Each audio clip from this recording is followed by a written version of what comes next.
আমি আজকে পালং শাক রান্না করব। হ্যাঁ, বড়ি আর এই 5 ফোড়ন দিয়ে দেবো একটু, আর একটা শুকনো লঙ্কা আর পেঁয়াজ দিয়ে দেবো। পেঁয়াজ দেওয়ার পর আমি এই বড়িগুলো দিয়ে দেবো এর মধ্যে, দিয়ে একসঙ্গে নাড়বো।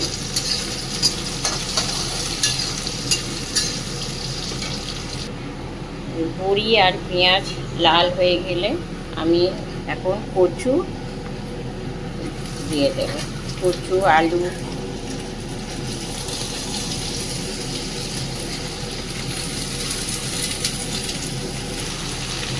আলুটা দিয়ে একটু নেড়ে চেড়ে একটু ধিমে আঁচ করে দেবো, দিয়ে আমি এটাকে চাপা দিয়ে রেখে দেবো। এবার আমি চাপাটা তুলে একবার নেড়ে দেবো। নেড়ে দেওয়ার পর আমি বেগুনটা দিয়ে দেবো। আর আমার বাপের বাড়ি কোনোদিন মূলো দেখ আর এরকম চিংড়ি খায় না, কচু চিংড়ি খায় এমনি। কচু দিয়ে বড়ি দিয়ে কচু, আর এর মধ্যে আর কি কচু দেবো।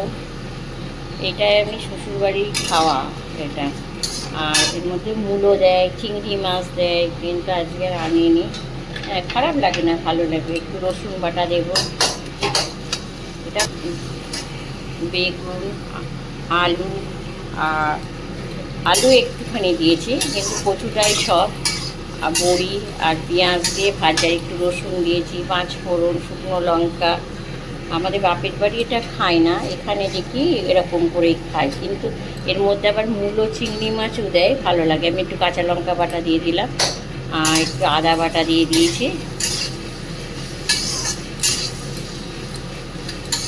দিয়ে আর এর মধ্যে আমি নুন হলুদও দিয়ে দেবো।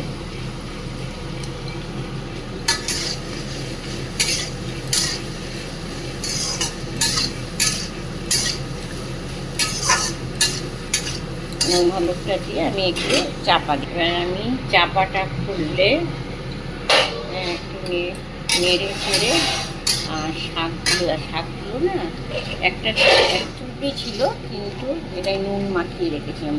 কচি পালং বলে একটু আমি করিনি আর কি, সিদ্ধ করিনি, ভাপাইনি। এটা আমি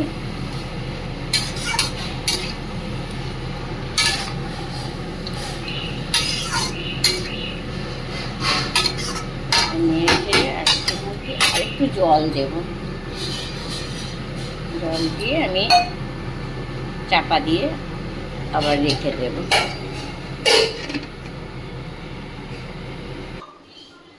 আমি এবার একটু খুলে দেখছি, এরকম কতটা জল দিয়েছি, তো এটা একটু আর কি গলবে। কচুটা আর একটু গলবে। কচু না গললে ভালো লাগে না, বড়িও না গললে ভালো লাগে না। দিয়ে আমি আর চাপা দেবো না, এবার একটু হয়ে যায়। এই যে কচু পালং শাক বড়ি দিয়ে আমার হয়ে গেছে এখন এই রান্নাটা।